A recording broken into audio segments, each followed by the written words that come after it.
یہ دیکھیے آج کل جتنے یہ فیس بک اور واٹس اپ اور انسٹاگرام اور جتنی بھی یہ خرافات ہیں نا، یہ سب کا توڑ ہے یہ ایک حدیث، بہت مشہور ہے، بہت مختصر ہے، مگر ذہن ادھر نہیں جاتا جہاں پہ آج کے زمانے میں جانا چاہیے۔ تو خیر آج بھی وقت نہیں ہے میرے پاس، اب تو حدیث بیان کروں گا، کل جا کے امام زمانہ سے جناب فاطمہ کے رشتے پہ موضوع مکمل کروں گا۔ یہ ٹریول میں نے کیا ہے 5 دن میں، رسول خدا سے لے کے امام زمانہ تک، پہلے معصوم سے لے کے آخری معصوم تک، شہزادی کائنات کی اہمیت۔ یہ حدیث بہت مشہور ہے، لیکن میں نے کہا اس میں اتنے سارے آج کے زمانے کے میڈیا آ جاتے ہیں، سوشل نیٹ ورکنگ۔ اللہ کے رسول وقتاً فوقتاً اپنی مسجد میں لوگوں کا امتحان لیتے تھے، یعنی ویسے تو مسجد کا طریقہ یہ کہ صبح سے لے کے شام تک لوگ آتے ہیں، رسول سے ہی پوچھتے رہتے ہیں، اور اس وقت کے حالات میں بہت سے لوگوں کے پاس وقت بھی بہت ہوتا تھا، لٹے پٹے آئے ہیں، نہ بزنس ہے نہ جاب ہے، اسی طرح سے وہ بیٹھے ہوئے ہیں، تو صبح سے شام۔ لیکن کبھی کبھار پیغمبر، اور یہ کبھی کبھار جو ہے نا، یہ مثلا 4-6 مہینے میں ایک دفعہ تو ہو ہی جاتا، پیغمبر مجمع کو چپ کراتے ہیں کہ آج میں تم سے کچھ پوچھنا چاہ رہا ہوں، اور ایک آدھ سوال کر دیتے ہیں۔ تو اس سے 2 مقصد حاصل ہوتے ہیں۔ نمبر 1 کہ جب پیغمبر اس سے پہلے 4-6 مہینے لیکچر دیتے ہیں، لوگ ذرا توجہ سے سنتے ہیں کہ بعد میں کوئی سوال ہو جائے گا، اور نمبر 2 یہ ہے کہ پیغمبر کو اندازہ ہو جاتا، خیر یہ تو علم رسالت میں سب کچھ معلوم، پیغمبر باقی مجمع کو یہ بتا دیتے ہیں کہ بیٹھنے والے اتنے سارے ہیں، توجہ کون دے رہا ہے کون نہیں دے رہا۔ یہ بھی بہت اہم چیز تھی، لوگوں کو بتانا کہ میں سمجھو کہ سب آ کے بیٹھے تو سب میرے چاہنے والے اور محب ہیں۔ تو آج پیغمبر نے خاموش کرایا۔ ابھی کئی سوال ہیں، کبھی ایک اشرائی عنوان پر بھی ہوگا اگر میں زندہ رہا، جو اگرچہ اب بہت مشکل لگ رہا ہے، میں عمر کے اس اسٹیج پہ جا چکا ہوں کہ جتنے میرے جاننے والے اور دوست ہیں نا، وہ سب کے سب دوسری دنیا میں میرا انتظار کر رہا ہے۔ بس اب یہی ہے کہ جاؤں تو اللہ کرے ان سے ملاقات ہو جائے، ایسا نہ ہو کہ وہ وادی السلام میں ہوں، میں وادی برہوت میں، شہزادی کونین ہی کا سہارا ہے۔ تو خلاصہ یہ ہے کہ کبھی موقع مل گیا تو اس پر کے پیغمبر کے مختلف سوالات، تو ایک آج یہ سوال کر لیا کہ یہ بتاؤ میری امتی عورت کے لیے دنیا کی سب سے اچھی چیز کیا؟ کبھی یہ سوال مردوں کے لیے کیا، کبھی یہ سوال گھر والوں کے لیے کیا، آج کا میرا کلمہ پڑھنے والی، اب جو پیغمبر کا کلمہ نہیں پڑھتی یا پیغمبر کو نہیں مانتی ہے، اس سے کوئی تعلق نہیں ہے اس حدیث کا۔ ہر ایک نے جواب دیا اپنے اپنے حساب سے۔ سلمان فارسی دیکھ رہے ہیں کہ محسوس کر رہے ہیں کہ سب کے جواب پیغمبر رد کر رہے ہیں کہ اچھی چیز ہے، لیکن سب سے اچھی چیز نہیں۔ وہ تو وہیں بیٹھے تھے۔ اب اگر آپ نے مسجد النبوی کی زیارت کی ہے تو میری بات فوراً سمجھ جائیں گے، نہیں کی ہے تو اللہ ہر مومن مومنہ کو یہ زیارت بھی نصیب کرے۔ مسجد نبوی میں جہاں پیغمبر بیٹھتے ہیں اور جہاں حجرہ فاطمہ ہے، فاصلہ ہی کتنا ہے، تو مسجد ہی کا حصہ ہے۔ سلمان فوراً گئے، سوال کیا، شہزادی کا دروازہ کھٹکھٹایا، سوال کیا، جواب لیا، آ کے واپس بیٹھ گئے۔ اور ابھی جو پیغمبر ایک one by one, turn by turn سوال کر رہا، ابھی سلمان کی باری نہیں آئی۔ عموماً پیغمبر سلمان کو آخر میں ہی رکھتے ہیں، تو پتا کہ صحیح جواب اسی کا ہوگا، تو وہ جو سلسلہ ہر ایک سے پوچھنے کا ہے نا، وہ پہلے پورا ہو جائے۔ سلمان سب کا جواب آخر، سلمان تم بتاؤ۔ کہا یا رسول اللہ، آپ کی امت کی سب سے اچھی چیز یہ ہے کہ وہ کبھی کسی نامحرم مرد کے کانٹیکٹ میں نہ آئے، کوئی نامحرم مرد اس کے کانٹیکٹ میں نہ آئے۔ پیغمبر نے کہا سلمان جواب بالکل ٹھیک ہے، مگر تمہارا جواب نہیں ہے یہ۔ ایمان کے 10 درجے ہیں، سلمان 10 کے 10 درجوں پر ہے۔ کہا پھر بھی یہ تمہارا جواب نہیں۔ سلمان نے کہا ہاں یا رسول اللہ، یہ آپ نے صحیح کہا، یہ تو میں ابھی اپنی شہزادی سے پوچھ کے آیا۔ پیغمبر نے مسکرا کے کہا اور کیوں نہ ہو، فاطمہ تو بذات منی، فاطمہ تو میرا ہی ٹکڑا، جو میں کہتا ہوں وہ فاطمہ کہتی ہے، جو فاطمہ کہتی ہے وہ میں کہتا ہوں۔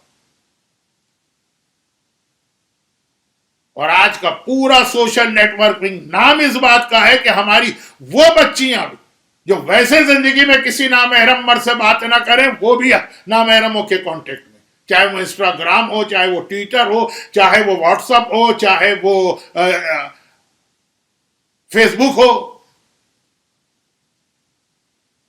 سیرت فاطمہ یہ پہلو۔ تو اب جو شہزادی کی خصوصیت آج کے مجلس میں کئی بار آئی، یعنی مجھے یہ شہزادی کی خصوصیت کو ثابت کرنے کی ضرورت نہیں، ہر ایک جانتا کہ جو کہا جاتا ہے پہلے خود عمل کرتے ہیں. تو اب شہزادی نے جب یہ کہہ دیا کہ امت رسول کی خواتین کی یہ سب سے اہم خصوصیت، تو کیا شہزادی نعوذ باللہ اس پہ عمل نہیں کرتی ہوں گی؟ اور عمل نہیں کرتی ہوں گی تو یہ جو مدینے کے اندر منافقہ عورتیں ہیں، یہ کوئی شہزادی کو نظر انداز کریں گی؟ تو ہر ایک کو پتا کیا شہزادی اس پہ عمل کرتی ہیں، لیکن یہ تقسیم کار کے اعتبار سے گھر کے اندر کے کام ہے نا، لیکن جب ضرورت پڑی تو شہزادی گھر سے نکلی کہ نہیں نکلی؟ وہاں مولا گھر کے اندر جو شہزادی کے کام ہیں اس میں انوالو ہوئے کہ نہیں ہوئے؟ لیکن وہی کہ جو میں نے جملہ کہہ دیا، جو شہزادی کے لیے نہیں کہہ رہا ہوں، اپنے خاندان کی شہزادیوں کے لیے کہہ رہا ہوں. ہر بچی اپنے باپ کی نگاہ میں شہزادی ہوتی ہے اور ہونا چاہیے. کہ حکومت اس کے ہی پاس ہوگی، ہم جائیں گے تو اس کے ماتحت کام کریں گے جو اس کا ڈپارٹمنٹ، اور اسی طرح گھر کے باہر کا مسئلہ. تو شہزادی نکلی کہ نہیں نکلی؟ میدان احد میں پیغمبر اسلام کے زخمی ہونے کی خبر سن کر سب سے پہلے میدان احد میں پہنچنے والی کون خاتون تھی؟ شہزادی تھی کہ نہیں تھی؟ میدان مباہلہ میں جو شہزادی کہتی ہے نامحرم سے کسی طرح کا کانٹیکٹ نہ ہو، لیکن میدان مباہلہ میں ضرورت پڑی کہ گئی کہ نہیں گئی؟ جب مولائے کائنات کو اپنے حق کے لیے ضرورت پڑی، فاطمہ گھر سے نکلی کہ نہیں نکلی؟ تو اب یہ تقسیم کار تو ہو گئی، لیکن اس کے اندر ہے کہ اس میں بھی ایک دوسرے کے ساتھ تعاون کرنا ہے. تبھی مولا نے کہا نعم العون للعبادہ، لیکن جہاں اللہ کی عبادت ہو. شادی میں جانا ہے جہاں پہ آدھے لوگ ننگے بیٹھے ہوئے، برتھ ڈے پارٹی میں جانا ہے جہاں مکس گیدرنگ ہو رہی، خاندان کی ایک تقریب میں جانا ہے جہاں لڈی ڈانس کیا جا رہا. یہ نہیں، ویسے یہ کہنے کی ضرورت بھی نہیں تھی، اسی لیے میں نے دیکھی اس میں صرف آدھا منٹ لگایا ہے. ایک زمانے میں اسی بات پہ آدھا گھنٹہ پڑھتا تھا، لیکن اب ماشاءاللہ اتنے اچھے اچھے علماء، خطباء و ذاکرین آ گئے. مگر آخری جو بات میں کہہ رہا ہوں، جو کل کی خمسے کی آخری مجلس کا عنوان بنے گی، مگر جو سب سے بڑی مدد ایک عورت اپنے شوہر کی کر سکتی، تقسیم کار ہو گئی، نامحرم سے دور رہے. اچھا یہاں پہ ایک جملہ اس کا کہہ دوں، اب یہ بات نامکمل ہے لیکن آگے کہوں گا. اسلام خالی گناہوں سے نہیں روکتا ہے، وہ سارے راستے بھی بند کرتا ہے جس میں آگے چل کے گناہ ہو سکتے ہیں. بہت سی حلال چیزیں بھی منع کرتی جاتی ہیں اگر وہ آگے چل کر حرام کی طرف لے جائیں.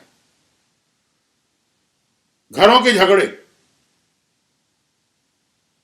جو علی اور فاطمہ کا گھر ایک نمونہ ہے، ان کی ماننے والی بلکہ ان کی اپنی اولاد کا گھر. کتنے ہی سید اور سیدانیوں کے جھگڑے میرے پاس آتے ہیں، اولاد ہے فاطمہ. یہ جن چیزوں کی وجہ سے ہوتے ہیں ان میں ایک چیز یہ بھی، گھر میں نامحرموں کا آنا یا فیس بک پہ نامحرموں کا کانٹیکٹ، چاہے ابھی حرام نہ بھی ہو. جو آیت اللہ سیسانی نے فتویٰ دیا ہے کہ انٹرنیٹ پہ نامحرم سے چیٹنگ حرام ہے اگر اس میں گناہ کا امکان ہے، ولو جرن بجرن، چاہے ابھی کوئی گناہ نہیں ہے لیکن یہ چانس ہے کہ آہستہ آہستہ جب باتیں ہوں گی اور چیٹنگ ہوگی تو پھر ذرا بے تکلفی ہوگی، ہنسی مذاق ہوگا اور سلسلہ آگے بڑھے گا.